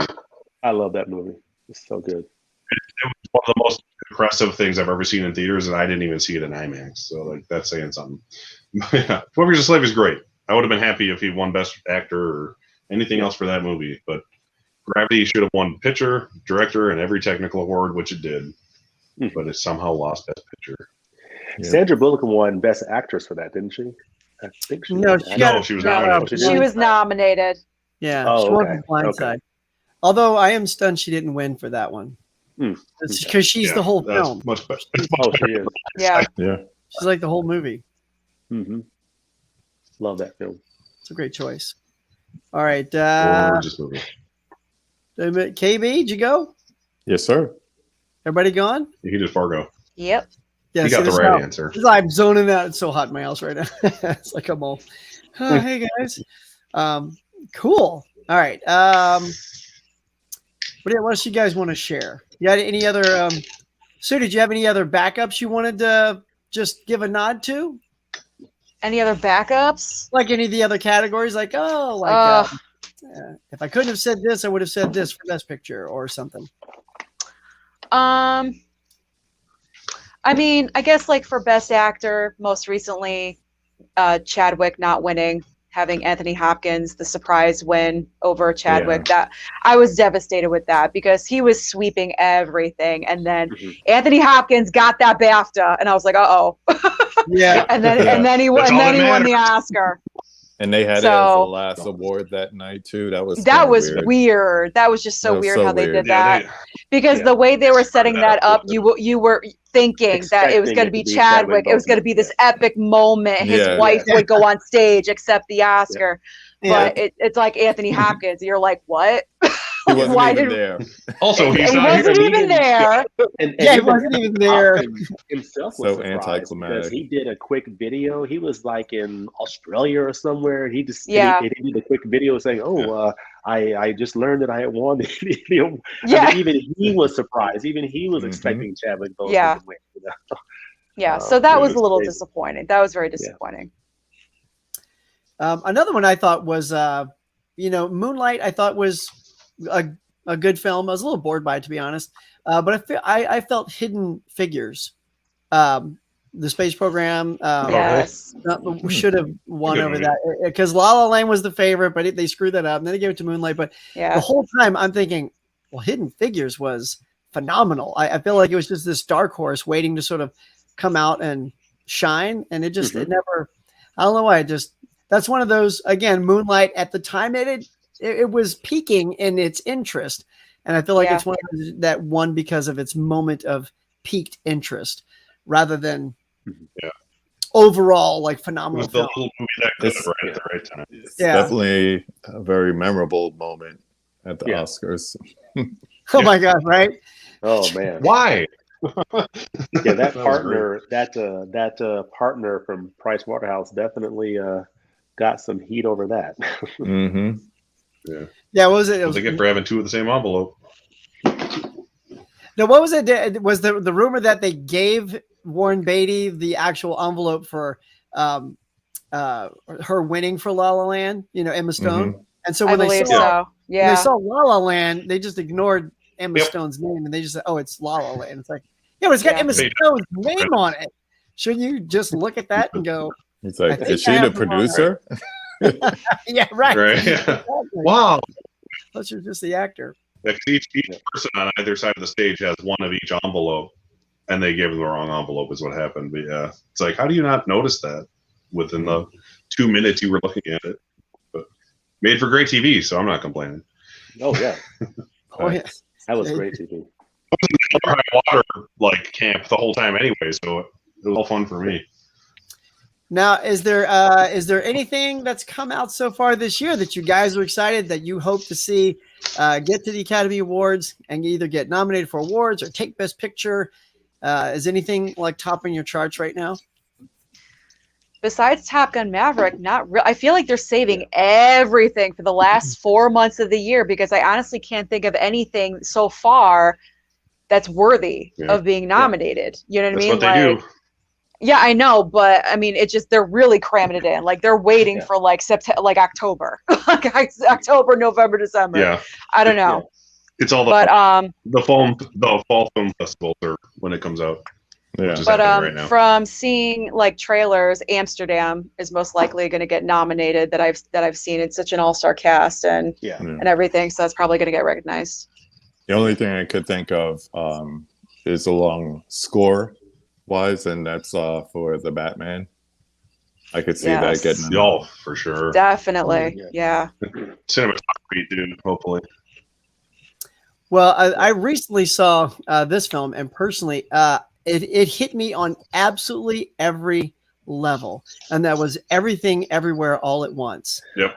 I was I was bawling with the relationship. I was laughing at the comedy, and I was in awe at the martial arts. And for me, and it was crazy. It was out there, right? And when that was over, for me, it ticked all the boxes for me, and I would love to see that up for Best Picture and Michelle Yeoh for Best Actress. Yes. I highly agree with that one. Yes. Yeah, that would be fun. I mean, she's due. I don't think either one would if necessarily anyone, win. right? I don't think they necessarily win, but I would like to see them at least nominated. Michelle Yeoh nominated and the To be recognized. Yeah, to be recognized. Same thing with Top Gun Maverick. You know, I don't expect it to win Best Picture, but at least be nominated and recognized. You know, The Daniels, the Russo brothers, all of them. Yep. Yeah. Everything Everywhere All at Once needs at least it should probably win editing. Yep. And original screenplay, if Great anything. editing. Great. And it should probably be nominated for everything else, especially supporting actor. Yeah. As well. Yeah. So good. Well, let's just pop in here real quick near the bottom. See what wow, we got a ton of comments, guys. Thank you all for just chiming in the side. We've just been yakking away here. We got 37 watching now, 24 likes. Please hit that like button, get on there, smash it. Please check out everybody's channel. I got everybody's links down below. You guys are amazing. So happy to have everybody on tonight, sharing their thoughts. So let's see. I'm just going to go halfway up here. We got Ken here. Moonlighting boring. Come on. Yes. I fell asleep. Moonlight. All I can say is I fell asleep. Darvin says, I might watch every picture winner. Oh, the ones we said tonight. Yeah, do it. Michael says, Talkies, every decade has must-sees. Yes, they do. Hidden Figures was awesome. That's right, Gus. It was awesome. Moonlight is a great film. I know it's a great film. I know. It just didn't, I don't know. Maybe I was like zonked out or something that night. Maybe give it another watch. Honestly, I agree with you about Moonlight. I was kind of bored watching Moonlight myself. Yeah. I was. Yeah. Like I liked it better the second time. Like I get what he was doing, and I was with the characters, but then I was like, I didn't care, and then I don't know. I was a little shocked that it won Best Picture. It's one of those like, really? Yeah. Moonlight was overrated, disappointed. There you go. La La Land should have won. There you go, Bri. Hidden Figures is a fave of all time. Yeah, that's the one when I saw that, I was in love with the whole thing. Michael, for sure. Every decade does. Early stuff, yeah. Let's see. Moonlight is a top 3 A24. Oh, well, good there, Ken. So apparently you weren't put to sleep. So that's good. It's a great movie. I just think Moonlight is better than La La Land. Controversial opinion. Is it though? Because I mean, Not that controversial. yeah, because it won. So yeah. Yeah. I don't think either movie should have won. Oh. Fair enough. La La Land bored me. See, yeah, and that's the other thing. I think that's what La La Land did for some people as well. Some people really enjoyed it, and then some it just didn't click for them either. A24. Oh, these are misses for you. Bry's got Moonlight, Red Rocket, and Spring Breakers. Those are A24 misses. Fingers for Oscar. Host. The poor host. Crystal, for sure. Yeah. I was just so bummed for the host last year. I thought that the three girls were doing a bang up job. Their timing was on. Funny. They were doing a great job. And then, Will's slap that hurt across the world. It took that just messed everything up. It took everyone's thing down. It took their good hosting down. And was it John? Was it Wycliffe? Who's the guy that won the documentary right after Will Smith slapped? It was Questlove. Questlove. I mean, who remembers poor Questlove? So it's going to be really fascinating. I think it'll be interesting to see what they do this year. I mean, usually the best actor comes and hands that award out to best actress the following year. I don't think that's not this year. Nope. Should just have Andrew Garfield and Benedict Cumberbatch do it together. They should have. Right? Oh my God. Whoopi. Let's bring Whoopi back. Yes, we agree. Yeah, Whoopi was good. Let's see. I'm just going to try to pop through here, guys. I think we'll wrap it up here in just a second. La La Land is the top 10 of all time. See, look at that. This is why I love film. It's all subjective. And one guy's like, bored me to death. And Tim's like, top 10. So that's great. For me. That would be great. Well, guys, I think we're going to wrap it up here. I want to thank you all so much for coming on and sharing your opinions and your thoughts about the people that should have won over those who did. And, to those people at the Oscars, again, this is all lighthearted. This is just a fun, opinionated show. This isn't to say the people that did win were horrible. We just think it was a miss by the Academy for that particular year. I want to give a shout out to the guys at the Gilded Films podcast. They focus on Best Picture winners, and they kind of like what we did tonight, where they reevaluate the year in film and who was nominated and everything. So Brett and Christian, they have a great podcast, Gilded Films podcast, if you want to check out and get more of this kind of talk. So, Gilded Films podcast. Thank you so much. Well, I'll tell you what, guys, as we wrap it up here, I just want everyone to, if they're new to my channel, if they're new to see you, I know everyone kind of came from everyone's channel. So I love that we're having sort of multiple audiences here tonight. So for that, KB, since you're on the screen, let everyone know about your channel. Sure. KBLovesMovies is the YouTube channel. It's also the Instagram. I focus on collecting and reviews, but mostly conversations. I like to have conversations with other movie lovers. Many of them are on this panel tonight. And stop by. If you're still in the chat, go ahead and sub if you're not a follower already, and check it out. Thanks for having me, Huck. Absolutely, my friend. Thank you. Yeah, guys, everybody get over there and sub up to everyone. Yeah, you're up, sir. Hey. Yes. Ahoy there. I'm Derek, the convicted cinephile. Yes, Huck, thank you for thinking of me for being the Oscar geek that I secretly am, with the exception of when it's, award season, and it's very blatant that I am an Oscar geek, which I do videos about, and they will be coming soon. Right now I am doing Anthology Horror August. I have written out my Trick or Treat and Halloween 3 outlines, so I will be making those videos this weekend. So, look at those. And me and my kid, who loves Halloween, have been going to Spirit Halloween stores, like, literally every day, showing you what's there, showing you what you bought, cool stuff like that. And to elaborate on kind of what KB said, there's also a thing called the 2020 Awards, which has the hindsight of 2020, where they look back 20 years in the past and say what should have been nominated and won for Oscars. For example, like Miller's Crossing 20 years later should have won everything, basically. So look into that. It's on IMDb. I'm just going to say that. But yeah, thanks for having me. I love all you guys. Subscribe to all these guys.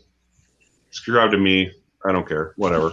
But yeah, these guys for sure. They're great people. Thanks. I just want to say how much fun it is watching you play around in the Halloween stores with your son. He's so cool. So yeah. He is very cool. I agree. Yeah. James. All right. Well, Huck, thanks for having me tonight, and just had a lot of fun with you and the rest of this great panel here. I'm James. I'm with 20th and 21st Movies, and also 20th and here on YouTube, and then 20th and 21st on Instagram. So we're about all things cinema. Love doing film reviews, just talking about movies, and just building a community of film lovers on YouTube. We do a lot of Criterion Collection reviews, as well as Arrow video reviews. And just love talking about cinema and all things related to film. So definitely check it out. Thanks again for having me. Absolutely. Thank you, James. And my dear Sue. It's Take me. it away. I am Movies&Sue here on YouTube. You can also find me there on Twitter and Instagram under the same name. I am a massive physical media collector, unboxings, and going out every single Tuesday for my Blu-ray trips and box office news. What's coming out new every single Tuesday. I do that report every single Saturday for you guys, so that video is out right now. And thank you so much for having me on. I do cover awards season. Hopefully I'll maybe get into it just a little bit more this year. I didn't really make a ton of videos last year, but you never know. I love my awards season, so thank you for having me on. Absolutely. Guys, thank you so much. Now, Sue, I just want to say we have a little something coming up Monday night that I have to promote, and that is this guy right here. Look at this. Now, a lot of these people have played on my game show before. James, we got to get you on. But this coming Monday, we got Sue and the Steelbook crew. Yeah. Johnny's Movies and More, Commander Nerd. Oh my God, that is going to be so much fun, y'all. Should be a lot of fun. I'm going to win. Yes, come join the Winners Club. I'm going to win. Come join the Winners Club, Sue. Come on. I What's won that? and Katie won. That's right. Now I won and Sue, Katie both won. This is your chance. This is your chance. A little smack talk to the Talk boys. smack. Give it to them. I've already been smack talking on my Insta story, but I'm just going to say, I am the queen of pop culture. This brain is filled with so much useless information. I'm putting it to use on Monday night. I'm gonna win. Call her. I'm gonna win. Mic has been dropped. Gauntlet has been. Oh, it's all good. Those other guys might as well not even show up. They just They're should. done. Right. Exactly. They're done. All It's a right. wrap. Pulling for you. This can be so much fun. Well, guys, thank you so much for coming out tonight. Everybody that's here watching, say we got 29 and 29 watching. If there's any one of those 29 who didn't hit like, let's make it an even 30 as we head out the door. Just go up there, click the button, we'll all stare at it. Come on, we'll all give you a round of applause. Let's give our audience a round of applause, guys, for coming out. Thanks for being here. Thank you very much. Yes, we couldn't do this without you guys coming in and checking it out. Looks like everyone that's here has hit thumbs up. So, but thank you again, everyone. And join us Monday night, this coming Monday for that trivia show. It's going to be great. So until next time, we'll catch you guys later. Good night. Bye. Good night.